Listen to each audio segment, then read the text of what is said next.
कृष्ण कृष्ण कृष्ण हरे हरे, हरे राम राम राम हरे हरे, हरे कृष्ण कृष्ण हरे हरे, हरे राम राम राम हरे हरे, हरे कृष्ण कृष्ण हरे हरे। कुंडली वरदाय विठ्ठल श्री ज्ञानदेव तुकाराम पंढरीनाथ भगवान की जय, माऊली ज्ञानेश्वर महाराज की, जगद्गुरु तुकाराम महाराज की, सर्व संतांची जय। मूकं करोति वाचालं पंगुं लंघयते यत्कृपातमहं वन्दे परमानन्दमाधवं, वसुदेवसुतं देवं कंसचाणूरमर्दनं, देवकी परमानन्दं कृष्णं वन्दे जगद्गुरुं। गुरुर्ब्रह्मा गुरुर्विष्णु गुरुर्देवो महेश्वरा, गुरु साक्षात् परब्रह्म तस्मै श्री गुरवे नमः। ओम नमो ज्ञानेश्वरा करुणाकराधरा, तुमचा अनुग्रह लाभलो पावन झालो चराचरी, मी कला कुसळी काहीच नाही, बोलतो वचन अति भाविका, तुमचा अनुग्रह लाभलो पावन झालो चराचरी, एका जनार्दनी तुमचा दास त्याची आस पुरवावी, तुमचा अनुग्रह लाभलो पावन झालो चराचरी, हरी कवरदार विठ्ठल श्री ज्ञानदेव तुकाराम पंढरीनाथ भगवान की जय, माऊली ज्ञानेश्वर महाराज की, जगद्गुरु तुकाराम महाराज की जय।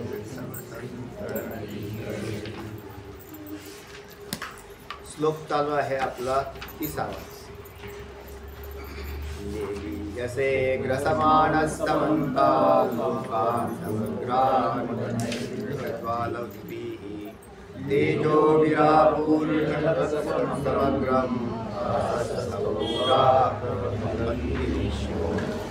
लेली ह्याचे ग्रसमान ग्रासलेला आहे, समंतान अर्थात सगळ्या बाजूनी, समग्रान म्हणजे समग्र लोकांना, तू काय केलेलं आहे, सगळ्या लोकांना सगळ्या बाजूनी ग्रासलेला आहे, अर्थात तुझ्या मुखामध्ये हे सगळे लोक चाललेले आहेत असं दृश्य अर्जुन विश्वरूपाच्या मुखामध्ये पाहतोय आणि त्याचं वर्णन या ठिकाणी आलेलं आहे।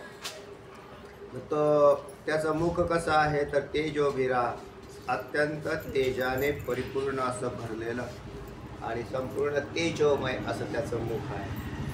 तेज म्हणजेच अग्नी स्वरूप अशा प्रकारचं असं मुख दिसतं।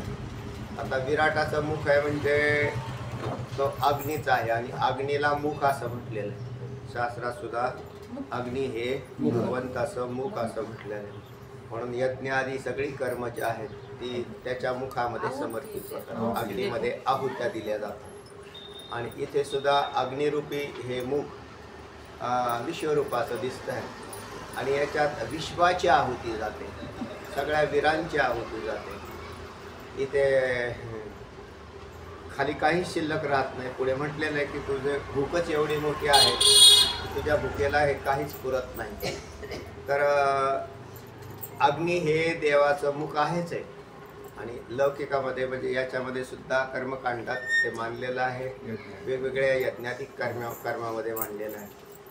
दुसरा भाग आहे की जे प्रगट भूत आहेत, अग्नीच्या नंतर वायू हे भूत तयार होईल पुढचं, म्हणजे त्याचं कारण अग्नीचं कारण वायू आहे, पण अग्नीच्या नंतर खालचे जे आहेत ते जल आणि पृथ्वी, तर अग्नी जल आणि पृथ्वी यांचं प्रकर्षाने या विश्वामध्ये अस्तित्व दिसतं आपल्याला।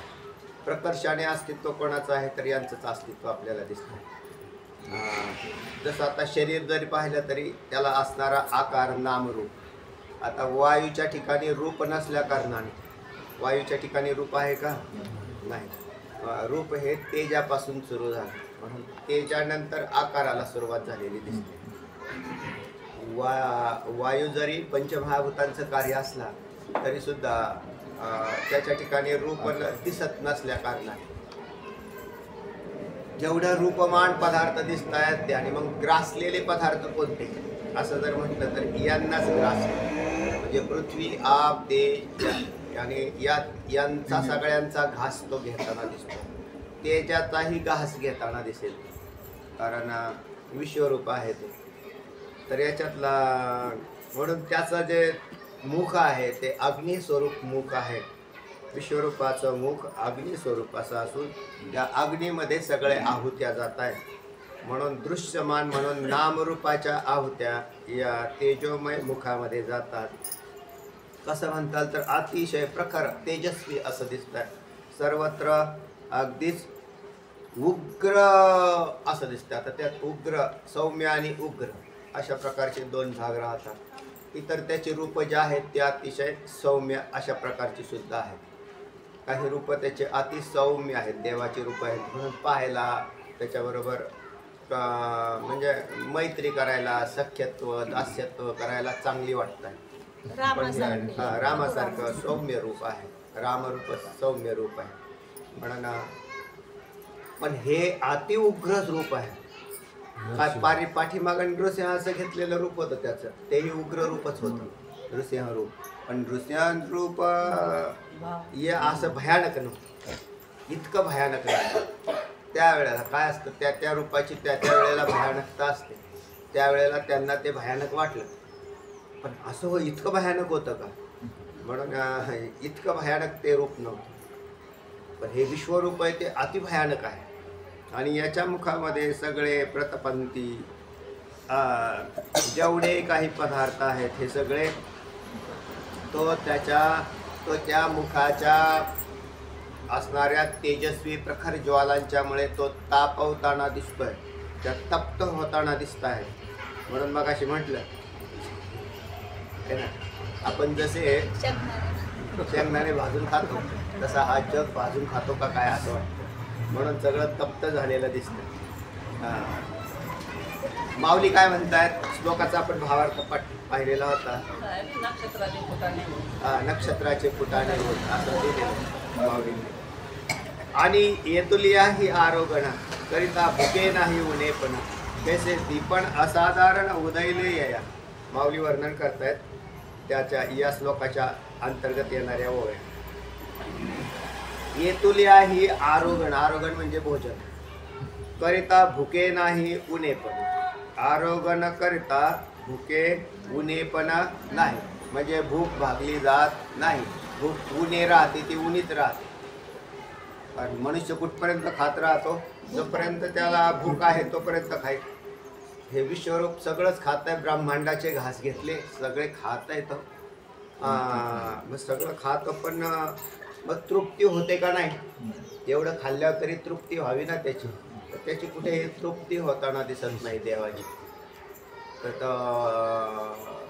एकामागं एक सगळे जे आता अर्जुनाला पहिल्यांदा तरी असं दिसलं होतं तिथं, पूर्वी वर्णन करण्यात आलेलं आहे त्याचं, की सगळे देव मनुष्य आदी दैत्य हे सगळे त्याच्या मुखामध्ये गेलेले. नंतर ब्रह्मांड 14 भुवन हे सगळे मुखात गेले. नंतर ज्या वेळेला हा या भुवनावरती आला त्यावेळेला हे प्रत्यक्ष दिसणारं आपलं पृथ्वीरूपी हे भुवन हेही त्याच्या मुखात गेलेले. त्या पृथ्वीवर असणारे सगळे जे कौरव पांडव वीर आहेत ते सुद्धा मुखामध्ये चाललेले आहेत. रणांगणावर जेवढं काही सैन्य आहे ते मुखात चाललेलं आहे. बरं त्याच्यात असं सरस निरस असा भाव काही त्यांनी केलेला नाही. सरसकट खातोय तो. म्हणजे सरसकट खाण्याला कारणच तसं आहे की जे जे पदार्थ उत्पन्न होतात ते त्याचं भक्ष आहे. सरस निरस वगैरे काही नाही. जे निर्माण केले त्याने तर तो सगळं तोच खातो. म्हणून अर्जुनाने हे विश्वरूप पाहून अति उग्र असं रूप पाहून त्याच्या चित्तामध्ये अत्यंत भयभीतपणा उत्पन्न झाला. कारण जर सगळंच खात असला तर आपला सुद्धा नंबर लागणार याची खात्री झाली. आणि म्हणजे युद्ध तर राहिलं बाजूला, इकडं रणांगणावरचं सैन्य बाजूला राहिलं, आणि हा एकटाच बाबा सगळं युद्ध सगळं संपवून टाकतो का काय, म्हणजे अशा प्रकारची भीती उत्पन्न झालेली आहे. तेव्हा जसं मागं म्हटलेलं होतं की नामरूप वहिवटले वहिवटी ही पुसिले नामरूप तयाचे, याने नामरूप सगळं पुसून टाकलं आणि म्हणून आणि शब्द मागच्याचा संबंधवाचक आहे ना, याच्यात आणीपासून सुरुवात झाली आणि तुलिया ही आरोगण आणि तितकंही सगळं खाऊन झाल्यानंतर सुद्धा म्हणजे भोजन सगळं संपवल्यानंतर सुद्धा त्याच्या भुकेला काय उणेपणा नाही, उणेपणाच नाही, म्हणजे भूक कमीच व्हायना. बहुतेक असं जीवाचं तसं होत नाही. अगदी वाघ सिंह जरी मोठे जरी हिंस्र श्वापद जरी असले त्यांनी एखादी शिकार केल्यावरती तेवढं काही थोडा भाग खातात, ते सगळं काही खात नाहीत, पण तेवढंच महत्त्वाचं असतं त्यांना. एखाद्या प्राण्याची शिकार केली, आता कितीतरी मोठ्या प्राण्याची ते शिकार करतात, ते प्राण्याला सगळं कुठं खातात तेव्हा, तर ते काही भाग तसा सोडून दिला कारण त्यांची भूक शमली. म्हणजे भुकेत उणेपणा आला. याच्या भुकेला उणेपणाच नाही, याची भूक नुसता खातोय, त्याच्यात काहीच कमी होत नाही. काही जसे खाणाऱ्यामधल्या एक नंबरला भीमाचं नाव सांगितलं जातं, तर तो खायला ज्या वेळेला तो बसायचा त्यावेळेला तो नुसताच खात राहायचा, त्याच्यात उणेपणा त्याचाही नव्हता. त्याने किती खावं, तर किती खावं म्हणजे काय, त्या बकासुराचं उदाहरण सांगितलं जातं. त्यावेळेला त्या बकासुराला म्हणजे ज्या गावामध्ये हे थांबलेले होते पांडव थांबले होते, एका ब्राह्मणाच्या घरामध्ये थांबले होते आणि त्या ब्राह्मण व्यक्तीच्या घरी थांबल्यावरती त्यांनी काही सांगितलं नाही, पण आता अतिथी आलेले म्हटल्यानंतर त्यांची सेवा तर ते केली. पण मग त्या बाईच्या डोळ्यात अश्रू पाहिले त्यांनी. ते म्हटले, अश्रू का? आम्ही इथं तुमच्या घरी आलेलो आहे, तुमच्या डोळ्यात अश्रू कसं काय आलं? तर ते म्हटले, मग आता त्यांनी खोदूनच विचारल्यावरती त्यांनी सांगितलं, म्हटले आमच्या पोराचा नंबर आहे, उद्याच्याला आहे म्हटले, त्या बकासुराला दे. तेव्हा कुंतीने सांगितलं, तुझा पोरगा आहे काय आणि माझा पोऱ्या काय? माझा पोऱ्या जाईल म्हटले तुझ्या पोराच्या जागा. आता ह्याचा पोऱ्या म्हणजे हा पोऱ्या भीम. त्या भीमा गाडीवर अन्न, सगळ्या बकऱ्या, त्याच्यामध्ये गाडीवाला हे सगळं तो खाऊन टाकायचं. म्हणून त्याला असा तह केला होता त्याच्याबरोबर गावाने की बस सगळ्या गावावर, कारण तो कधी येऊन कोणाला उचलायचा, त्याच्यापेक्षा आम्ही काय करू, नंबर व्हायची, एक एक माणूस देत जाऊ तुम्हाला, असा अन्न खाणारा. मग त्याने तो बकासूर झोपलेला होता, म्हणजे हा तिथं गेला, गाडी बिडी सोडली आणि अन्नावर तिथं त्याला तर ताव मारायला संधीच मिळाली, कारण याचं पोट कधीच भरत नव्हतं. असा हा ज्याच्या भुकेला उणेपणा होता, असं तिथलंच उदाहरण म्हणजे हा भीम. आणि मग त्याने ते गाडीभर अन्न खाल्लं, आणि मग गाडीभर अन्न खाल्लं म्हणजे गाडी, तो बकासूर ज्या वेळेला उठलं त्यावेळेला तरी ते पाहिलं की ह्यो माणूस आलाय, बरं ह्यो आपल्यासाठी अन्न घेऊन आलाय, ह्योच हाणू राहिलाय. तो राहिलेला अन्नही तो खातच होता, त्याचा काही परिणाम याच्यावर होत नव्हता. त्याने हाणावं बकासुराने, याने घास खावा. असं खाऊन झाल्यावरती सगळं झाल्यावरती मग ढेकर दिला आणि मग तेही त्याच्याकडे पाहिलं. आणि त्यांच्यामध्ये आता तो भीमच होता, तो भीम, त्याच्याकडे 10,000 हत्तींचं बळ असलेला तो काय, त्यांनी एक मारल्या बरोबर तिकडे जाऊन पडतो. तो जरी मोठा हे असला, राक्षस असला, तरी भीम हा राक्षसांचा बाप. यांनी काय खाणार आहे का? दिसायला वरून तो दिसायला असा दिसायचा. आता एवढं अन्न भीमाच्या पोटात कसं काय बसलं? कारण तो जर त्याच्या ज्या ह्यानी पाहिलं तर त्याचं कारण तर ते एवढं अन्न कसं बसतं? तर बरं तेवढं खाऊन बी समजा त्याची भूक भागली असं म्हणायचं का? तर त्याची भूक नाही. म्हणून विश्वरूपाला साजेचं उदाहरण भीमाचंच आहे. असं म्हणतात की भगवंताला ज्यावेळी भगवंताच्या म्हणजे रुक्मिणींनी सत्यभामेने काय केलं, त्याला जेवण करायला बोलवलं रुक्मिणीने. आणि मग आता देवाला माहित होतं याच्या खोडी काय येते, म्हणून की ह्या त्याला कशाला बोलावलं जेवायला? ते म्हणजे तुम्ही एवढे तुम्ही त्यावर प्रेम करतात, त्यांना एखाद दिवशी भोजनाला नको का बोलवायला?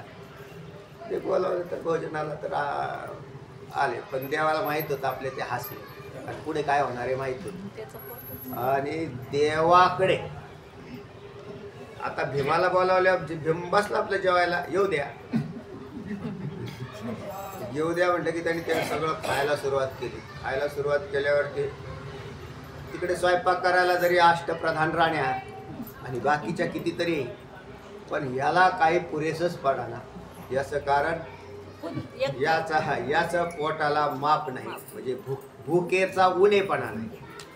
आणि मग त्यांनी ते खात राहिला. येऊ द्या. आता जेवढं दळून आणलं होतं, आता सामान्य माणसं किती पाहतात बरं. सामान्य माणसं खाऊन काय खाणार आहे व कोण महाराज जेवायला आले का खाऊन काय खातील, 2-3 चपात्या खातील, ह्याच्यापेक्षा काय. पण महाराजांनी 7-8 खाल्ल्यानंतर बी येऊ द्या म्हटल्यावर ते म्हणजे बा हे चुकून बोलवलं का नाही तशी त्या भीमाची अवस्था झाली. सगळा स्वयंपाकाचं सगळं संपलं आणि मग शेवटी त्या सांगायला गेल्या भगवंताला. ते आपले मस्तपैकी असे निवांत बसलेले होते, चाललंय त्यांचं कार्यक्रम, स्वयंपाक चालू आहे, भीम खात राहिला, स्वयंपाक चालू आहे. ते म्हटले देवा, म्हटले सगळं संपलं आपल्या घरातलं, आता देवाच्या घरातलं संपावं. सामान्य माणसाचं सोडून द्या, पण आता म्हटले फक्त एवढंच राहिलंय. म्हटले एवढा उंडा हातात दिसतोय का, काय करावं आता. आणि बरं आती ती जर भुके अर्धवट गेला गेली हा तर भुकेला. ते म्हणला काय झाला, मग ते आली ती घेऊन, म्हणजे ती देवापुढे उंडा. ते म्हटले संपलं का मग तुमचं आता, म्हणजे इच्छा संपली का तुमची बी की ह्याला घालायचं जेवण. मी काय सांगत होतो तुम्हाला, हां हाऊस पिटली का. ते म्हटलं आता दे, हां आमच्याकडून चुकलंच. म्हटले काय करा, म्हटले मग आता एक करा, एवढ्या याची एक काय करा, पोळी तयार करा, चपाती बनवा, आणि मग ती त्याच्यासमोर तशी नाही टाकायची, ती कुंती मातेची असं म्हणून टाक. आणि मग कुंती मातेची म्हणून टाकल्यावरती ती भगवंताने ती कुंती मातेची म्हणून टाकल्यावरती त्याची काय होईल, म्हणजे भुकेचा उणेपणा जाईल. तोपर्यंत याच्या भूक कधीच जाणार नाही. आता देवाने सांगितल्यावर त्यांना आधार आला की बा ऐका आहे ना. आणि आता पण मग आता तिकडे त्या रुक्मिणीला जायचं, घेऊन जायचं. मग त्याने तिथे पोळी घेऊन गेली, तो वाटच पाहत होता, कारण ताटात खाली काहीच नाही. आणि मग तिला हातात घेऊन गेली. आता ते म्हटले आता माझी हे एवढीच पोळी बरं का माझ्याकडे. म्हटले आता ही एवढीच आहे. ते म्हणले असं ना का मी पुढच्या वेळेस जेवायला येईल, तसं काही नाही. ते म्हणले तसं नाही, पण एवढी पोळी म्हणजे आता ही जी पोळी आहे ना, ती म्हणजे कोणती मातेची असे म्हणून टाकल्यावरती त्यांनी लगेच दिला. म्हटलं आता पुढच्या वेळेस यायची काही गरज राहिली. त्याच्या उणेपणाला तरी कमीत कमी पायबंद बसत होता. या बाबाच्या उणेपणाला काय पायबंद, याला कोण पोळ्या टाकणार आहे, त्याची आई कुठे शोधायची आता कोणाची. अरे याची आई कोण, म्हणजे ज्या वेळेला ह्याच्या आईचं नाव घेतल्यावर कमीत कमी ह्याचं पोट भरल, तर मोठा घोटाळाच आहे. बरं एकंदरीत काय चाललेलं आहे म्हणतात तर याची भूक काही भागली जात नाही. आणि येतुले आहे आरगण करिता भुके नाही उणेपण, त्याला भुकेला उणेपणच नाही, म्हणजे तेवढीच भूक. जसं दृष्टांत येणार आहे पुढे अगदी समांतर. पण त्या भुकेत इथं सुद्धा भूक लागते, त्याच्यातही जठराग्नी असतो. अहम वैश्वानर भूत्वा प्राणिनां देवादेता प्राणापान समायुक्त पचाम्यन्यं चतुर्विधम् असं. तर आपल्याही पोटामध्ये एक अग्निकुंड आहे, आणि त्या अग्निकुंडामध्ये आपण अन्नरूपी आहुत्या टाकत असतो. म्हणून आपण जेवताना सुद्धा असं म्हणत असतो की अन्न हे पूर्ण ब्रह्म, आणि तो एक यज्ञ आहे, म्हणजे जेवण करणं हा एक यज्ञ आहे. आणि मग त्या यज्ञातही तसं म्हणून जठराग्नी हा कोणी पेटवलेला आहे, कोण आहे तिथं, तर प्रत्यक्ष भगवंतच त्या ठिकाणी आहे. हे शरीरही त्यानेच निर्माण केलं, या शरीरात जठराग्नी त्यानेच पेटवलेला आहे. आणि त्याच्यामध्ये अन्न हा जीव ज्या वेळेला भक्षण करतो तो मी खातो म्हणून खातो, म्हणून जीवाची पोटं कधीच भरली नाही. जीवाची पोटं कायम अपूर्ण आहे. कितीतरी जन्म झाले ना, आपलं पोट भरलंय का नाही. म्हणून जीव सुद्धा कसा पाहिला तर भुकेलाच, तो अनादिकालापासून आहे ना, तो खात राहिला. आपल्याला तात्पुरतं असं वाटतं की झालं आपलं जेवण झालं, आता काय आपल्याला खायची गरज नाही, 2-4 तास थांबा, 4 तास आहे का काय खायला? म्हणजे त्या सकाळी ज्यांचे काय शेंगदाणे असतील ते जिरले आता. म्हणजे बा आता भूक लागली, आता काय करावं? तर त्याला कारण तो काय, सारखा तो पेटत राहतो, खात राहतो. त्या खाणं हे त्याचं इंधन. जठराग्नीचं इंधन काय, आपण जे खातो ते त्याचं इंधन आहे. आणि मग त्याच्यात जसं अग्नीमध्ये लाकडं टाकल्यावर लाकडाला अग्नीने खाल्लं म्हणजे त्याला ते त्याच्यावर तो जगला. आणि त्याला ज्यावेळेला काही नाही त्यावेळेला त्याचा भडका झाला. तसं पोटामध्ये बी तसाच प्रकार होतो. मग ते माणसाला लावारस उसळल्यासारखं होतं. भूक लागली म्हटली आता. मग आपलं पोट काय बरं, पोटामधलं आता तुम्हाला भीमाचं पोट पाहिलं, त्याचा जठराग्नी कसा असेल देव जाणे. आणि आता याचा जठराग्नी कसा, कोणाचा या विश्वरूपाचा असं जर म्हटलं तर याचा जठराग्नी काय उसळलेला आहे. तर याच्यात हे जग किरकोळ राहते. म्हणजे त्याच्या पुढं जसं एखाद्या प्रचंड भडकलेल्या अग्नीमध्ये वाळलेल्या ज्वारीच्या चिपाडाचा पाला टाकावा. आता त्या पाला काय, त्याचा एवढा मोठा भडकलेला प्रचंड मोठा अग्नी, चिपाडाचा वाळलेला पाला, त्याच्यात तर ते असा वरचीवरच घुस, वरचीवर ते खाली सुद्धा जात नाही, त्याची राख सुद्धा होत नाही. ते असा नुसता वरचीवर ते उडले गेलं ते उडून. अगदी जगाची अवस्था अशीच चाललेली आहे. म्हणून याच्या मुखामध्ये जे जे पदार्थ पाहतोय अर्जुन पाहतोय तो अगदी म्हणजे कैसे दीपण. दीपण म्हणजे जठराग्नीचं प्रदीप्तपण, त्याचं नाव दीपण. असाधारण उदयले जया यया यया असाधारण दीपण उदयले. दीपण म्हणजे जठराग्नी असा पेटलेला, असाधारण, साधारण नाही. साधारण जठराग्नी आपला आणि असाधारण जठराग्नी विश्वरूपाचा. बरं याच्यात तो त्याचं खाणं बी तसं आहे, त्याला अग्नी सुद्धा खात होतो. त्यावेळेला हे गोपाळ सगळे एकत्र बसले होते आणि जेवण करायचे. जेवण वगैरे करून असे थोडेसे बसायचे. मग त्याच्यात त्या धुराचे लोट असे दिसायला लागले आजूबाजूला, असे धुराचे लोट. धुराचे लोट पाहिल्यावर काना काय झालं रे, एवढा धूर कुठून निघतोय? त्याने इकडं असं समोर पाहिल्यावर तिकडं बी आहे, इकडून अशी नजर टाकली तर इकडे बी आहे, पाठीमागं पाहिली सगळ्या बाजूने नुसता धुराचा प्रचंड मोठा लोट आणि त्याच्या पाठीमागं अग्नीच्या भडकत्या ज्वाला त्याच्या खालून येतो. त्याला म्हणतात 12 गावात. हा, तो असा दावाग्नी असं म्हटलंय. ती काय दावाग्नी शब्द आलेला त्याच्यामध्ये म्हटलं जळत वणवा मुखेची ग्राशीला. आता या ज्याचं मुखच अग्नी आहे त्याला अग्नी गिळायला काही अडचण नाही. ज्याचं मुख जर अग्नी नसतं तर मग अग्नीने त्याला पोळला असतं. पण याचंच मुख अग्नी स्वरूप आहे, ते या श्लोकामध्ये आलेलंच आहे. त्या गोपाळांनी मग ते पाहिल्यावरती ते तर अगदी फार थरथर कापायला लागले. आता म्हणले काहीच नाही, कारण सगळ्या बाजूने अग्नी पेटलाय. आता आपल्याला कोण वाचवेल? काना तुझ्याशिवाय कोण आहे आम्हाला? पण ते म्हणले अग्नी पेटलाय का नाही, धूर दिसतोय म्हटले. धूर म्हणजे काय आहे तेव्हा. पण मग त्यांनी ते सांगितलं किंवा खरंच अग्नीच आहे का खालून आणि किती काही, म्हणून ते पाहायला वर पाठवले एका झाडावर. तर पेंद्याला असं वर चढल्यावर तो गेला वरती वरती वरती गेला. त्याने पाहिलं तर प्रचंड अग्नी, जो आजपर्यंत कधी पाहिला नव्हता असा अग्नी त्यांनी पाहिला. आणि तिथूनच त्याचे हातपाय फार ढिल्ले पडले, सार दिशे सरसार खाली येऊन पडलं. ते काय झालं रे म्हटले, काय म्हटले आता काहीच शिल्लक राहणार नाही, कोणीच शिल्लक राहणार नाही. इतका प्रचंड अग्नी वेगाने आपल्याकडे येतो. देव म्हटले आता काय काना, सगळे प्रार्थना केल्यावरती भगवंत म्हणतात काही काळजी करू नका, फक्त तुम्ही एक काम करा, तुम्ही आपापले डोळे झाका. ज्या वेळेला तो अग्नी अत्यंत जवळ आलेला आहे आणि आता सगळाच घास घेऊन टाकेल, अशी वेळ झाली त्यावेळेला भगवंत म्हटले तुम्ही आता असं करा, सगळ्यांनी डोळे झाका. डोळे, कारण हे डोळे झाकायची त्यांना सवय लावलेलीच होती. डोळे झाका म्हटले की त्या सगळ्यांनी डोळे झाकले, पण याने काय त्यांनी डोळे नाही झाकले. ते म्हटले काय करतो हे तरी पाहावा.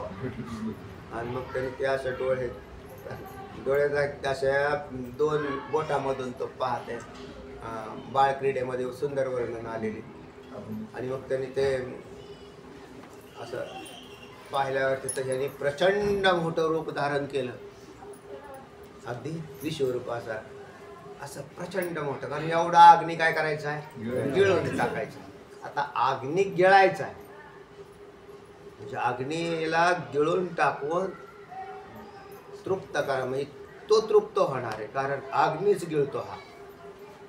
मग त्याने ते मोठं रूप धारण केलं आणि मोठा असा तोंड धारण केलं आणि त्याने ते सगळा अग्नी गिळून टाकला. हे त्या गोपाळाने पेंद्याने पाहिलं. आणि नंतर त्यांनी परत छोटंसं रूप धारण केलं कानाचं आणि परत म्हटला उघडा आता डोळे. तो म्हणतो उघडेच आहेत देवा. म्हणजे झाकले नाही तू? हा, मी नाही झाकले, उघडेच आहेत. असं म्हणजे तुला कळालं? हा, पण म्हटले काय का कोण आहेस रे, काहीच कळत नाही आम्हाला. एवढी संकट आली, सगळी संकट तू काय केली, आमची निवारण केली. तू कोण आहेस? तुझं तोंड नाही पोळलं का? बघू आ कर. त्याच्या आता त्याच्यात काय त्याचं तोंड पळणार आहे? दिसायला चिमुकलं दिसत असलं तरी अति महान. आणि मग ते संध्याकाळी गेला त्यावेळेला यशोदेला सांगितलं त्यांनी. मग ते यशोदेने बी तसंच पाहिलं. काय केलं म्हटले त्यांनी आज? ते म्हटले काही नाही, 12 गाव अग्नी गिळला म्हटले ह्यानी गिळला. हां, भाजलं नाही का कृष्णा? बघू आ कर. आता त्या कृष्णाला काय भासतंय, कारण हा अग्निमुख ज्याचा आहे त्याला अग्नीचा काही संबंध काही होणार नाही त्याला. असा असणारा आणि ज्याच्या आतमध्ये जठराग्नी नाही, प्रत्यक्ष अग्नी स्वरूपच हा आहे. आतही दीपन काय आहे? अग्नी. हा कधीही न विझणारा अग्नीच तो आहे. बाकीचे अग्नी विझतात जे इंधनावर आधारित असतात. इंधनावर आधारित अग्नी काय होत असतो? विझून जात असतो. हा याचा अग्नी काय विझत नाही? हाच अग्नी स्वरूप आहे. याचं मुख अग्नी स्वरूप आहे. जठराग्नी अग्नी स्वरूपच आहे. आणि म्हणून हा सगळं काही खात राहतो.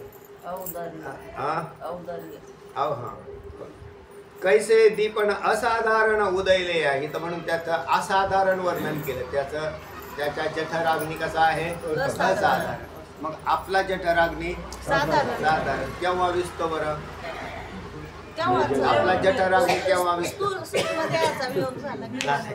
म्हणजे ज्या वेळेला मृत्यू येतो त्यावेळेला त्याच्या आधी तो विजायला सुरुवात होते. माणसं म्हणतात आता काय पचत नाही. हा, पहिला खात होतं 4 भाकरी, आता 2 वर आलो, आता 2 ते 1 वर आलो, आता 1 चे अर्धे वर, अर्धेची चतकूर खातोय. नंतर हळूहळू तर तो विजायला सुरुवात झाली आणि हे मंदावला. आणि मंद होता होता तो बंद. मंद होता होता बंद झाला.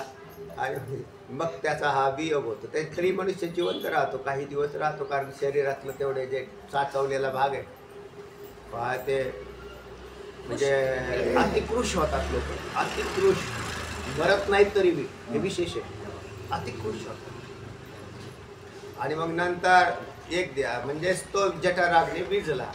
पण एका शरीरातला जठराग्नी विझलेला आहे, दुसरी शरीर तर आहेतच ना. तो पुन्हा देह दुसऱ्या शरीरात गेला की त्याच्यात पुन्हा एक जठराग्नी असतो. अगदी लहान बालक ज्यावेळेला तयार होतं त्यावेळेलाच हे सगळी प्रक्रिया होऊन जाते त्याच्यात. आणि मग तिथून पचायला सुरुवात होते त्याला दूध पितंय. ज्यावेळेला बाहेर आल्यानंतरच दूध सुरू झालं त्यावेळेला तो जठराग्नी तिथं पेटला गेला. त्याच्या आधी बालकाच्या पोटात हे म्हणजे ते नाडीने जोडलेलं असतं शरीर, त्याचं नाडीने जोडलेलं, नाळ जोडलेलं, नाळ म्हणतो आपण त्याला. आणि मग तिथं जठराग्नी सुरू झाला. आणि मृत्यूच्या वेळेला जीवाचे जठराग्नी शरीर जसं पडलं की गेला, पण जठराग्नीचा असाधारण जठराग्नी हा कधीच विझला नाही, म्हणून याचा जो आहे तो असाधारण आहे। बाकीचे जठराग्नी त्या त्या व्यक्तीच्या आयुष्यावर आधारित आहे, तितके तितके आयुष्य झाले की मग तो ब्रह्मदेवाचा असेल, इंद्रादी देवांचा असेल, जीवांचे असतील, आणि हा विश्वरूपाचा अग्नी हा अखंड तेवत राहणारा, आणि कारण याला हे कामच आहे। ते कफ वात पित्त हे पण आजार अग्नीनेच होतात, जठराग्नीच्या त्याच्या कमी जास्तपणावर आधारित आहेत मानवाकडे असलेले वात पित्त आणि कफ। आता त्याचे काही अजून घटक आहेत वैद्यकीय शास्त्रात। तेव्हा आणि येतुले आहे आरोगणा करिता भुके नाही उने पण कैसे दीपण असाधारण उदयले, याचं कसं काय असाधारण दीपण उदयले म्हणजे जठराग्नी असाधारण आहे असं सांगितलं। माऊली म्हणतात आपल्यासारखा सामान्य नाही, माऊली सुद्धा योगी आहे आणि योग्याकडे बी एक जठराग्नी आहे, पण योग्याची स्थिती फारच भीषण। योगी म्हणजे माऊली ज्ञानोबरायांसारखे अष्टांग योगी ते काय करतात, संपूर्ण शरीर भस्मसात करून टाकतात आणि पुन्हा नवीन शरीराची उत्पत्ती करतात हे योगी। मांडी बांधली त्यावेळेला त्यांनी तो तप्त केला होता, बरोबर।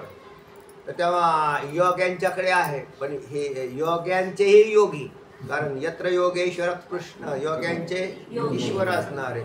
माऊली ज्ञानोबराय योग्यांची माऊली, आपण त्यांना योग्यांची माऊली म्हणू। ज्ञानराज माझी योग्यांची माऊली प्रगटली। किंवा भगवान शिवजींचं म्हटलं त्या दिवशी सांगितलं तुम्हाला, कैलासीचा देव भोळा चक्रवर्ती, पार्वतीचा पती योगीराज। किंवा भगवान दत्तात्रय यांना बी योगीराज म्हटलेलं आहे, योगी असं म्हटलेलं आहे की ज्ञान गोदावरीचे तिरी स्नान केले पंचाळेश्वरी, ज्ञानदेवाच्या अंतरी दत्तात्रय योगी आहे, म्हणून दत्तात्रयांनाही योगी या म्हटलेलं आहे। आणि भगवंताला म्हटलं यत्र योगेश्वर कृष्ण, यत्र योगेश्वर कृष्ण, हे योगेश्वर आहे, योग्यांचे ईश्वर असणारे, म्हणून सगळ्यात मोठे योगी असणारे आणि असे परिपूर्ण त्यांचा जठराग्नीचं काय वर्णन करावं, तर असाधारण हे पट टाकलं माऊलींनी। जैसा आता त्याचं पुढचं विश्लेषण करतायत माऊली की जैसा रोगी या ज्वरावरून उठला हा कसा खातो। आपल्याकडे एक बोललं जातं, अरे काय राहतो रोगातनं उठल्यासारखा खात राहतो तू सारखा, असं ग्रामीण भागात बोललं जातं। त्याला तुला दुखण्यातनं उठल्यावर खाऊ खाऊ असा शब्द दुखण्यातनं उठला की खाऊ खाऊ सुटली, म्हणजे दुखण्यातला उठला त्यावेळेला दुखणं आलं त्यावेळेला काय खात नव्हता, बंद झालं, तोंडामध्ये नीटी तिची असं झालं त्याचं। आणि जसा आजार गेला तसा भूक लागायला लागते, भूक लागायला लागली की माणसं म्हणतात आजार गेलेल्याचं लक्षण दिसायला लागलं, किंवा ज्या अर्थी याला भूक लागायला लागली त्या अर्थी आता हा नॉर्मल कंडिशनला येणार आहे असा। तेव्हा पण याचा आजार काय जायना विश्वरूपाचा, हा तर खातच राहतोय। बरं कसा जायना हे कसं लक्षात आलंय, तर अर्जुन जो पाहतोय की विश्वरूपाच्या मुखामध्ये हे सगळं सैन्य सगळं तर गेलं, सगळंच चाललेलं आहे, एकामागे एक अख्खी सृष्टी चाललेली, काहीच राहत नाही। बरं एवढं खाल्ल्यानंतर कुठेतरी फुल स्टॉप व्हायला पाहिजे, किंवा कमीत कमी ढेकर तरी अधूनमधून द्यायना, हा ढेकर द्यायना, काहीच व्हायना। खाणाऱ्या माणसाला ढेकर आल्या तरी माणूस त्याला धीर येतो, जवळ आल्या रक्त घेते म्हणजे आता रक्त घेतील बरं का, कारण ह्यांनी काय केला ढेकर मारला। मारणारी म्हणायचे वारकऱ्याला कधी जेवायला बोलू नाही, ते म्हणले का त्याचे वारकरी हे पोट इतकं निभार करतो की जेवढं हे कपाळ हे जितकं निभार एवढं हे पोट निभार असं झाला तर त्याला म्हणायचं वारकरी, म्हणजे अगदी दाबून खातो तो। आणि कारण तो बिनधास्त त्याला काय देणं घेणं नाही कशाचं, जेव्हा मिळेल तेव्हा खाऊ, नाही तर उपाशी राहू, तर शिळे तुकडे खाऊ। तर हा विनोदाचा भाग सोडला तरी याच्यामध्ये हा भलताच मोठा वारकरी आहे विश्वरूप, सगळ्यात मोठा वारकरी हेच दिसतंय, कारण हे काय त्याचं पोटच निभार व्हायना, जैसा रोगिया ज्वरावरून उठला जणू काही रोगिया म्हणजे रोग झालेला एखादा मनुष्य. ज्वर म्हणजे तापलेला, विशेष करून ज्याला ताप आलेला असतो त्याच्या तोंडाची चव जाते. नवज्वारी देह झाला शे संतप्त परिमणी अर्थ विठोबाचे ते सावतोबा महाराजांच्या याच्यातले आलेलं आहे. त्या इथे काय म्हटलेलं आहे की रोगिया ज्वरावरून उठला म्हणजे ज्वर म्हणजे ताप. आणि बहुतेक आपली भूक केव्हा जाते तर जो मनुष्य तापलेला असतो त्याच्या तोंडाची चव जात असते असं मला म्हणजे माझा अनुभव सांगतो. मला तो चिकनगुनिया काय त्यांना रोगाचं नाव भारी ठेवलंय तो चिकनगुनिया झाला होता आणि तो कुठं झाला मिरजगाव मध्ये झाला. तुम्ही होते का माझ्या बरोबर त्यावेळेला? नाही मला तो डास आहे ना मिरजगाव मध्ये चावला. पाऊस झाला होता आणि मिरजगावच्या पुढच्या त्या भागात आपण राहायला गेलो. आपण शाळेमध्ये गर्दी होती म्हणून पुढं त्या नव्हते हॉटेलचं काहीतरी होतं शेड. जेवढी जागा नव्हती काय नव्हती तर तिथं मी तो डास प्रत्यक्ष पाहिला. म्हणजे तो पांढरा टिपकी असलेला चांगला टपोऱ्या डास पाहिला आणि तोच माझ्या पायावर बसलेला होता. मग मी त्याला हाकलून लावला पण तोपर्यंत तो चावून गेलेला होता किंवा तिथं दुसरंही डास अजून चावत होते. याचा अर्थ तिथं ते डास मला तिथं सर मग त्या दिवशी पहाटेच्याला मला ताप आला म्हणजे ते लागण झाली. पण पुढे गेल्यावरती अति तीव्र स्वरूपाचा ताप आला. पुढच्या दुसऱ्या दिवशी तर अति तीव्र तापला.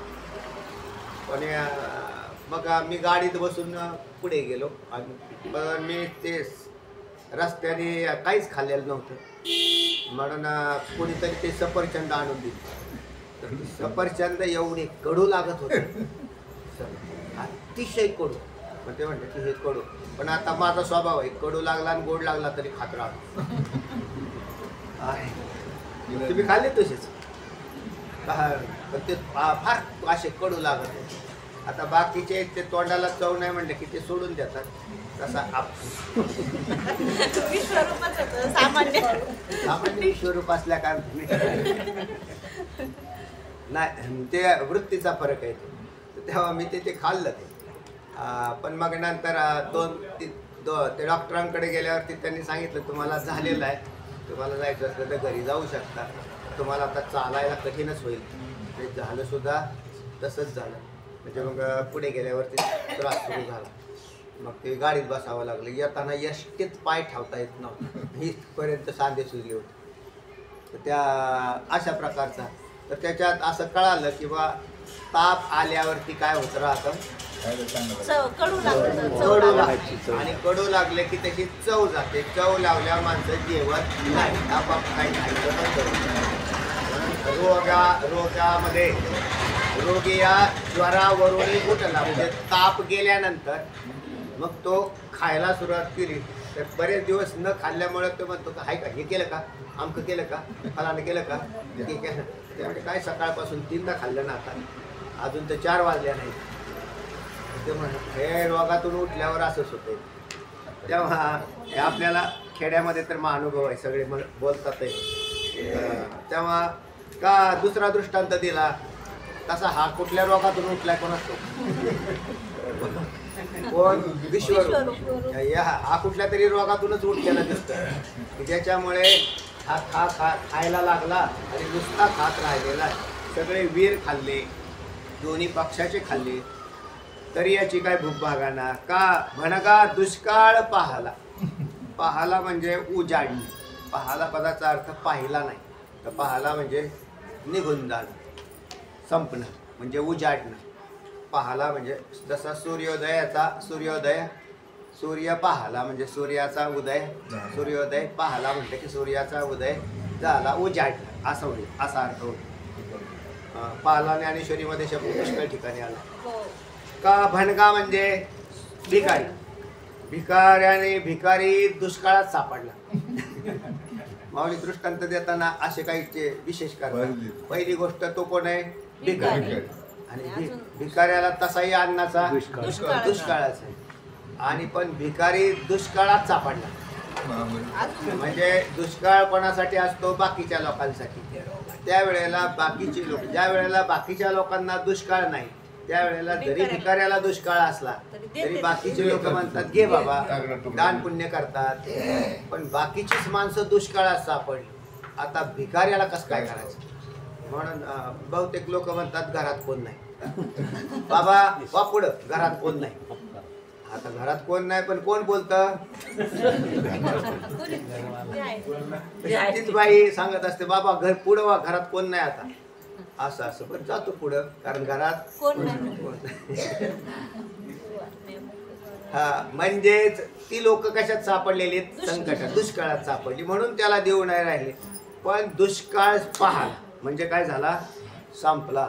असा 72 साली दुष्काळ पडला होता. आणि 72 साली दुष्काळ पडला त्यावेळेला बाहेरच्या देशातून म्हणजे अमेरिकेतून मिलो आला होता. त्याला माहिती लाल ज्वारी, त्याला मिलो म्हणायची. आणि मग ते त्याच्यात आम्ही शाळेत होतो त्यावेळेला आम्हाला सुकडी राहायची, गुळ टाकलेली अशी ती सुकडी आणि भाजून ती चाळ्यावर सुद्धा कामावरती ती द्यायची, अशी सुकडी द्यायची. आणि त्या आता का बरं? आता दुष्काळ आहे, खायलाच काय नाही. म्हणजे त्यावेळेस अशी परिस्थिती होती की नदीला पाणी होतं. आमच्याकडे जी करा नदी वाहते सासवडवरून येणारी, तर त्या करा नदीला पाणी चाललेलं होतं. पण लोकांना मागचं वर्ष दुष्काळात गेलं, त्याच्या मागचं त्यावेळेला पिकलं नाही काही. आणि त्याच्यानंतर पुन्हा याच्यामध्ये काय झालं, त्यावेळेला ह्या सुविधा नव्हत्या, पण त्या पाणी काढून उपसायचे. मग ते काय किरकोळ होतं त्याच्यावरती भागायचं सगळ्यांचं काय किरकोळ. पण मग त्यावेळेला तो दुष्काळ पाहिला म्हणजे तर तेव्हा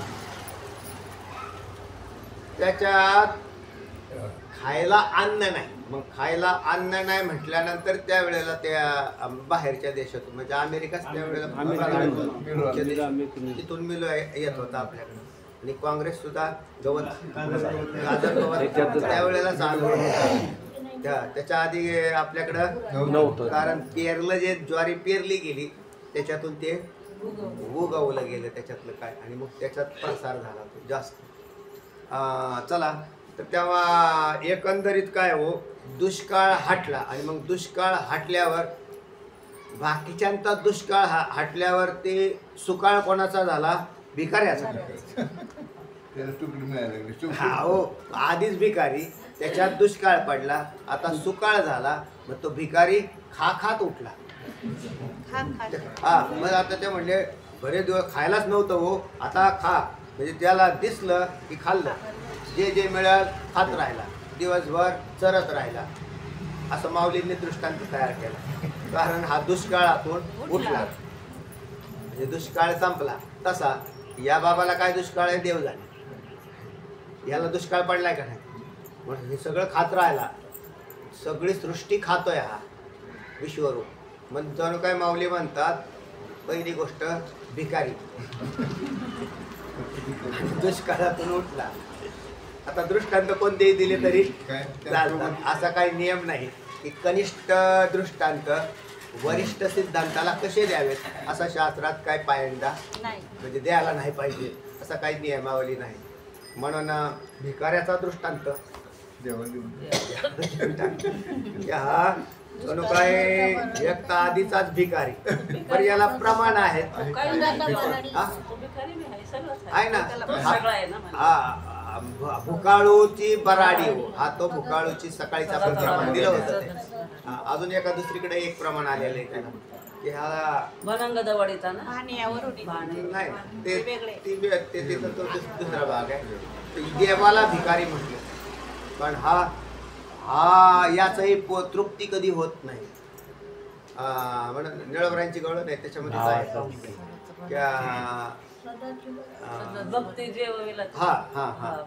त्या गवळणीमध्ये. तेव्हा चला का भणागा दुष्काळ पाहला. पुढचा ताईसा सिद्धांत आला. जिभांचा लळलळाट देखीला आवाळुवे चाटिता. आवाळुवे म्हणजे ओठ, चाटिता म्हणजे ओठावरून जीभ फिरवल्या, कारण सुटायला नको काय. ज्या वेळेला दुष्काळ असतो ना त्यावेळेला मनुष्य कणाची किंमत असते, एका एका कणाची किंमत असते. म्हणून पहिली लोक ताट सुद्धा त्याच्यात पाणी पाणी टाकून टाकून घ्यायचे. धुवून असे पिऊन टाकायचे. त्याला अन्नाची किंमत होती. आता एवढं भरमसाठ झालंय, किती बी वाया जात आहे त्याचं काय प्रमाण नाही राहिलं. कारण पुष्कळ अन्न झाल्यावर असं होतच. आणि ते म्हणजे अहो फार अन्न वाया जात आहे ना, लोक म्हणतात खात्याला किडे मुंगे, हा, तसंच म्हणावं लागतं. किड्या मुंग्या खाते. पण किड्या पहिल्या लोकांच्याकडे ते दिसतच नव्हतं. आता म्हणून ते काय करायचे, ताट धुवून पाणी प्यायचे त्याचे. जायचं आताच्या वेळेला पाहिलं ना त्या पंक्तीमध्ये तर पाहिलं तर लोक उष्टच तेवढं टाकतात. घेताना कळत नाही किती घ्यावं, किती भूक आहे हे बी कळा ना. घेत राहते. आणि मग त्याच्यात तेवढ्या अन्नाचा काय होऊन जातो, नाश होऊन जातो. पण हा बाबा मात्र भुकाळू भिकारी, दुष्काळात न उठलेला असा असल्या कारणानं किंवा रोगात न उठलेला असा असल्या कारणाने ओठावर सुद्धा जीभ फिरवून ओठाला चिकटलेलं आज घेतोय. ओठाला काय चिकटलंय, ओठाला काय चिकटलंय, मोठे मोठे योद्धे. पाठीमागे त्याच्या दाताचं वर्णन आलं होतं. त्याच्या दाताच्या संधीत फटीमध्ये कोणाचे डोके अडकलेत, कोणाचे पाय अडकलेत. हा म्हणजे मग आपण जसं काढतो आपल्या दातात गुंतलेलं असलं तर असं तसं त्याचं त्याने नुसती जीभ जरी फिरवली तरी ते आपाप जात आहे. हा त्यांनी तर असं वर्णन आलं होतं पाठीमागं. त्या राजे लोक जे गेले त्याच्या तोंडात चुराडा झाला, त्यांच्या मुकुटाचा चुराडा झाला, त्याच्यावर असणाऱ्या रत्नांचा चुराडा झाला. त्या रत्नांचा चुराडा, आता रत्नाचा चुराडा होत नाही. पृथ्वीच्या मोलाचा असणारं एक एक रत्न त्याच्यात त्याची घनता जी असते ना ती प्रचंड असते. लोखंडा काय म्हटलं, लोखंडात हिरा आत शिरतो. तो चारणीचा होय चुरा, तोची मोल पावे खरा, ऐरणीचा होय चुरा. हिरा ठेवीता हिरा ठेवीता ऐरणी, वाचे मारिता जो धनी. तर तो काय करतो, ऐरणी आणि घनी, तर दोन्ही पैकी एकात शिरतो. ते सोनं वेगळं, आक्रज ते हा आक्रज धातू म्हणते त्याला. आक्रज तर्कसंग्रहामध्ये हा विषय आहे.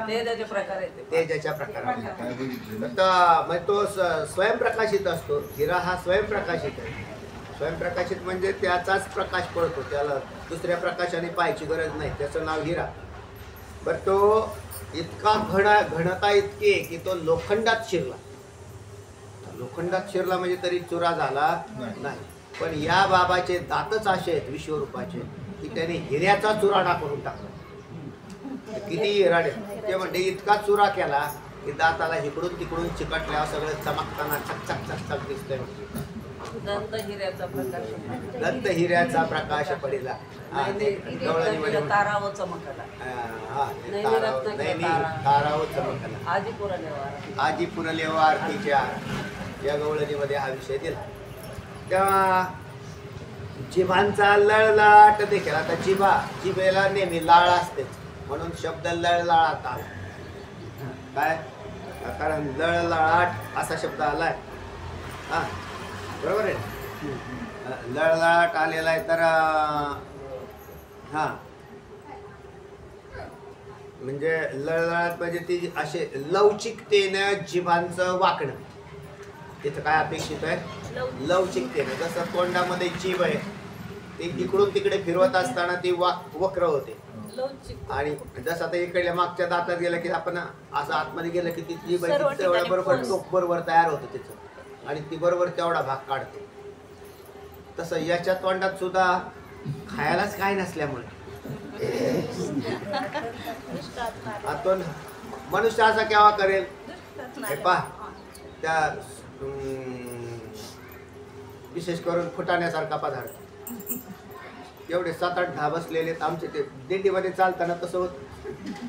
कोणीतरी काय करतं 100 ग्रॅम फुटाणे आणतो आणि 6 माणसं बसतात. 100 ग्रॅम फुटाणे 6 माणसं ते असे करतात. आणले काय हो म्हणजे घ्या ना हो. तोही म्हणतो प्रेमाने काही एकटा खाऊ शकत नाही सुदाम देवासारखा. आमचे वारकरी तसे चांगले त्याने असं ते मग फुटाने अशा 10 तोंडात टाका. 6 मुठी जर 6 जणांनी 6 वेळा घेतल्यावर 100 ग्रॅम साप. 100 ग्रॅम साप झाल्यावर असं झाल्यावर मग तो असं एक एक कारण सगळं खावं. तो अजून वाट पाहतात. वारकरी हुशार असतात. ते अजून वाट पाहतात अजून कोण आणताय त्याने ते असे. पण मग असे एवढे फुटाने खाऊन झाल्यावर ते काय राव विकास उगच तोंडाला खावा लागलं काय. मग ते राहिलेल्या फुटाण्याचे जे अंश बाजूला असतात ते असं तेवढाच आस्वाद घेत तेवढाच काही नाही. तसं हे विश्वरूप सुद्धा याला एक तर पुराण त्या फुटाण्यासारखंच झाले आणि याला काही पुराण याने जेवढे काही खाल्ले योद्धे मग सगळेच खाल्ले. भीष्माचार्य खाल्ले, द्रोणाचार्य खाल्ले, हे सगळे सैन्य कौरवांचे सगळे 100 कौरव खाल्ले. याला काही खायला पुराणच. पण जे काही चिकटलेलं आहे बाजूला फुटाण्यासारखं तसं तो असा दाताने कोरून जीभ वाकडी करून तैसा जिभांचा लळलाट देखील आवाळुवे चाटी. आवाळुवे म्हणजे ओठ चाट. कारण विशेष करून जर ओठाला चिकटलेलं जर का असं पातळ पदार्थ काय असला तर तो ओठाला चिकटतो आणि ह्याच्यातले बरेच पातळ पदार्थच होते. तेव्हा असे त्याने हा खातोय तो तैसे आहाराचे नावे काही तोंडापासून उरलेची नाही. तोंडापासून म्हणजे खाण्यापासून, तोंडापासून म्हणजे मुखापासून याच्या उरलेची नाही, काही उरलं नाही. याचा अर्थ याला खाण्यात स्वैरसूतक नाही. काही बी खातो, वारकऱ्यासारखा सुद्धा नाही, सात्विक आहारी सुद्धा नाही. विश्वरूप सात्विक आहे का म्हणजे याचा आहार कोणता दिसतोय. तुम्हाला बनवलं वारकरी ते म्हणजे तुम्ही गळ्यात माळी घाला.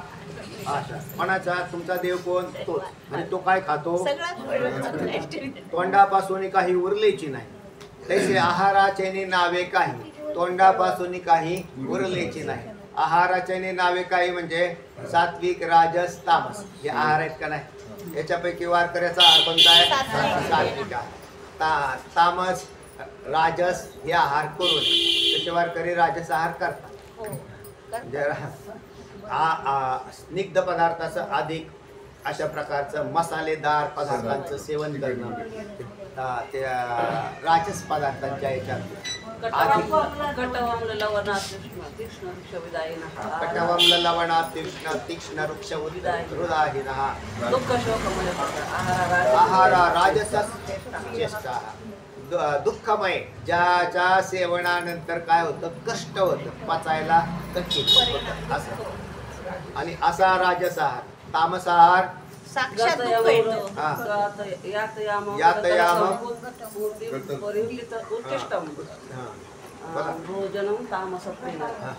गतयामम उत्तर पर्युषणच्या पुढच्या श्लोकामध्ये 17वा अध्याय का 18वा 17व्या अध्यायात तिन्ही आहाराचं वर्णन पाहून घ्या. आयु सत्व बलारोग्य आहारा सात्विक प्रिया. तर सात्विक आहार राजस आहार आणि तामस आहार यांचं वर्णन पुढे आलेलं आहे. पण आता आम्हाला सांगा हा कोणत्या आहाराचा म्हणजे याचा आहार कोणता. तर याचं कारण आहे हा स्मार्ट मत आहे. याचं कारण असं आहे आहाराचा उत्पादक हा आहे. आहार कोणी निर्माण केले यानेच निर्माण केले. म्हणून आहार ज्याने आहार निर्माण केले त्याला काही अडचण नाही.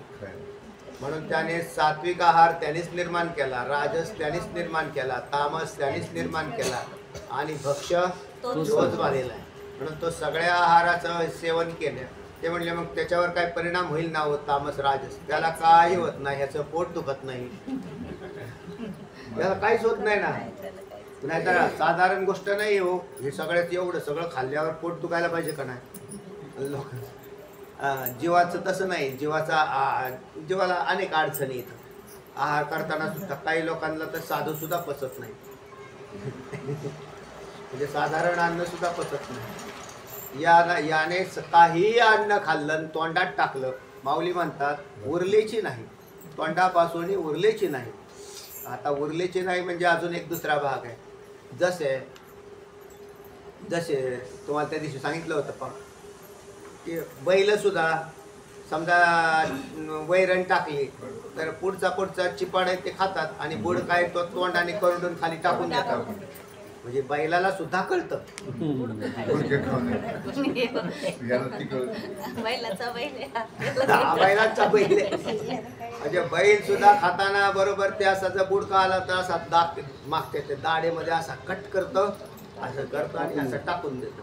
म्हणजे बैलाला जर खायला टाकलेला असेल तर त्याच्यासमोर बुडके असे बरेच पडलेले असतात, कारण ते खात नाही, ते हुशार आहे बैल. पण याच्या आहाराचे नावे तोंडापासून उरलेची नाही, म्हणजे बुडक्या सकट खात. शेंडा तर खातो, बुडखा सुद्धा खातो. आणि कैसी समसमीत नवाई भुकेलीपणाची. आता समसमीत म्हणजे चमचमीत. आता चमचमीत माहिती आहे आम्हाला, खुशखुशीत माहिती आहे आम्हाला, पण समसमीत माहीत नव्हती. तर माऊली ज्ञानोबरायांनी माहीत करून दिली आपल्याला ही याची काय चाललेलं आहे, खरभरीत, चमचमीत. त्यामुळे काहीतरी असं चमचमीत करावं, तोंडाला चव नाही जात, खुशखुशीत असे पदार्थ याच्यामध्ये येतात. तेव्हा कैसी समसमीत नवाई भुकेली पडायची. बरं, एकादशी बी त्याला कळाना. म्हणजे आज एकादशी आहे हे सुद्धा देवाला कळाना की बा. चला, तर म्हणजे हे विश्वरूप सगळ्या विश्वाचा घास घेतं, म्हणूनच याचं नाव विश्वरूप असं आहे. आणि घास घेतं याचा अर्थ त्याची ती भुकेची वेळ आहे म्हणून ते खात आहे. याची ही काय आहे, भुकेची वेळ आहे. ज्या वेळेला त्याला आता भुकेची वेळ कोणती आहे, प्रलय काल हा भुकेची वेळ आहे. देवाची भुकेची वेळ कोणती आहे, प्रलय काल हा भुकेची वेळ आहे. त्या वेळेला त्याला भूक लागते, त्यावेळेला हा खाऊन टाकतो. ज्या वेळेला याला भूक नाही त्यावेळेला अति प्रेमाने सृष्टीची उत्पत्ती करतो. एकामागे एक सृष्टी बाहेर टाकतो, म्हणजे निर्माण करतो. याच मुखातून तो सृष्टी बाहेरही टाकतो असं म्हटलेलं आहे. आणि त्याच मुखाने तो गिळूनही टाकतो, गिळतो बी आणि ओकतोही. तर असा असणारा हा काय खातोय म्हटलं तर कैसी समसमीत नवाई, म्हणजे एकदम अशी खुसखुशीत अशा प्रकारे याचे काय करत असतं, सहजतेने रगडा करून खातोय असं म्हटलं तरी चालेल, किंवा चवी घेऊ घास असं म्हटलं. चवी घेऊ घास म्हणजे अगदी एक घास घेऊन चवीने खातोय, कारण पुढे काय ताटात जास्त दिसाना म्हणून मग तो थोडासा रेंगाळत चाललंय असंही म्हणायला काही अडचण नाही. आणि सगळंच चाललेलं आहे. अर्जुनाने जे पाहिलं त्याच्यात अर्जुनाला असं म्हणायचं की सगळं खाऊन संपलं तरी याची भूक काय भागायचं दिसत नाही.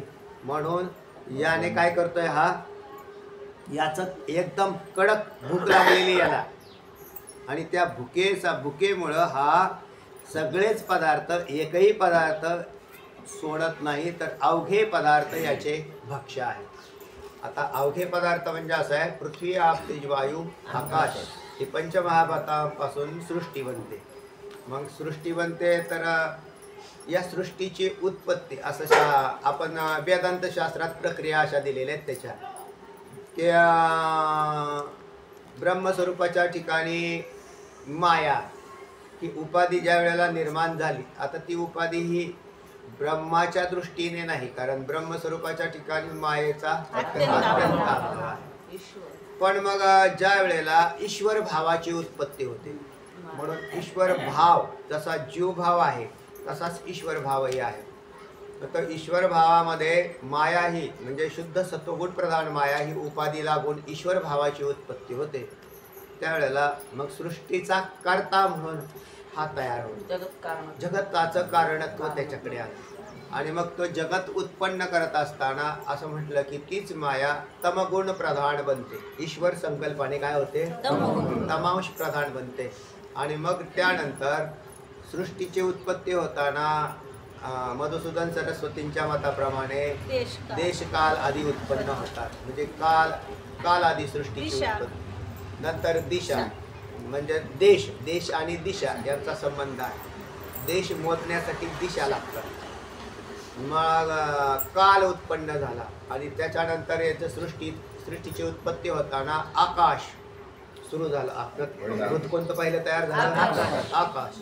मग आकाशानंतर वायू झाला, वायूनंतर तेज झालं, तेजानंतर जल झालं, जलानंतर पृथ्वी झाली, पृथ्वीनंतर म्हणजे याचं मिलन एकत्र होऊन त्याच्यापासून सृष्टीचे पदार्थ.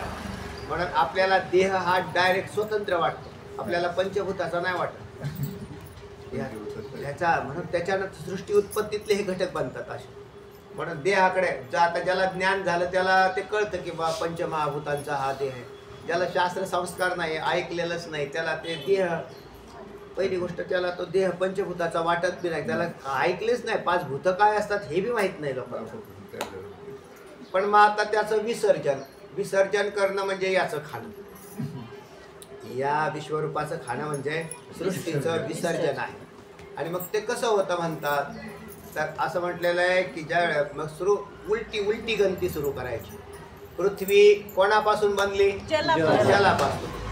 म्हणून जे कार्य असतं ते कार्य कारणात लय पावत असतं. कार्य नेहमी कारणात लय, कारण कार्याला कारणाशिवाय आश्रय नाही. कुठे जाईल ते?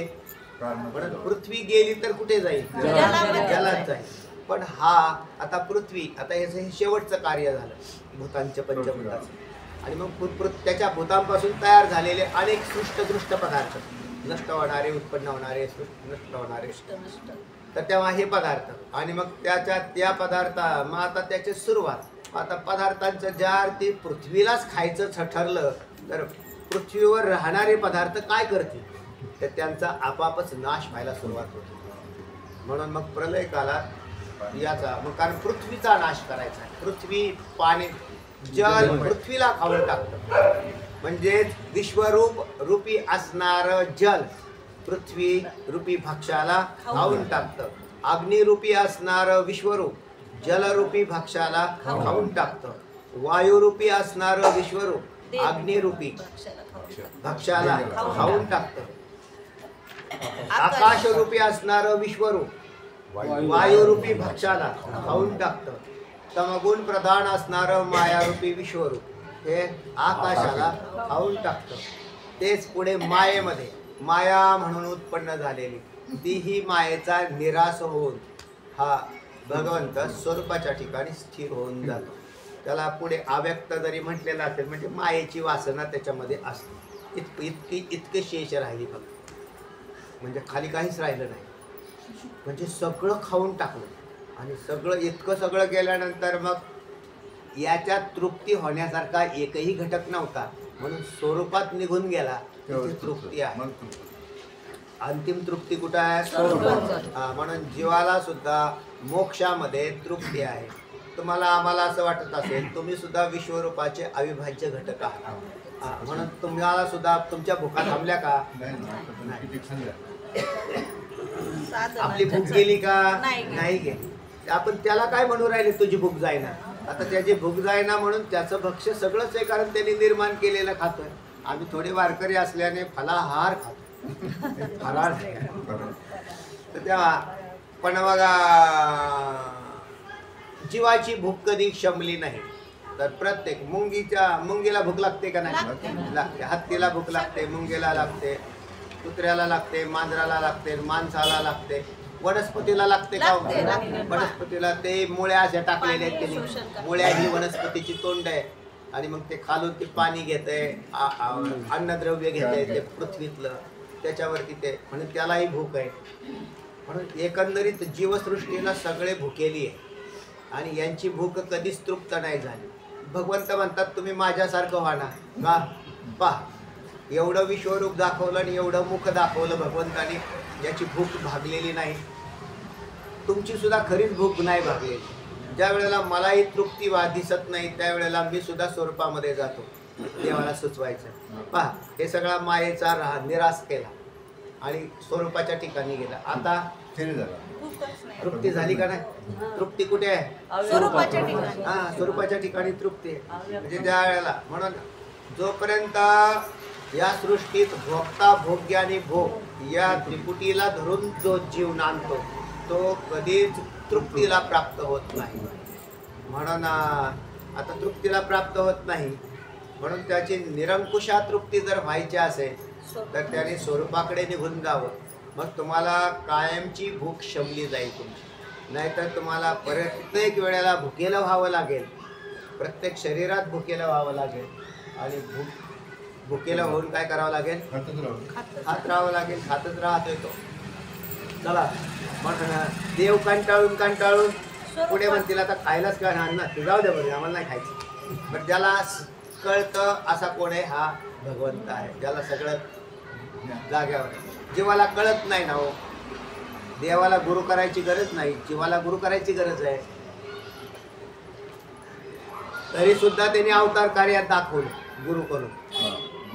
तिथे काही गरज नव्हती. भगवान श्रीकृष्णांना काही गरज नव्हती, प्रभू रामचंद्रांना गरज नव्हती. पण परत लोक म्हणतील बघा ना देवाला त्याने तरी कुठं गुरु केले. बरेच तार्किक आहेत आपल्याकडे अर्धवटराव. तर ते हे अर्धवटराव म्हणतील बघा देवाने गुरु केले का, आम्हाला कशाची गरज आहे तेव्हा, कारण देवाची बरे देवाची बरे प्रमाण देऊन सांगतील लोक. तर तेव्हा असं नाही. म्हणून निरंकुशा तृप्ती जर व्हायची असेल आणि याच्यातून सुटून जायचं असेल तर जीवाने आत्मज्ञान संपादन करावं आणि स्वरूपाकडे निघून जावं. भगवंताने हे दाखवलं त्या विश्वरूपाच्या माध्यमातून अर्जुनाला.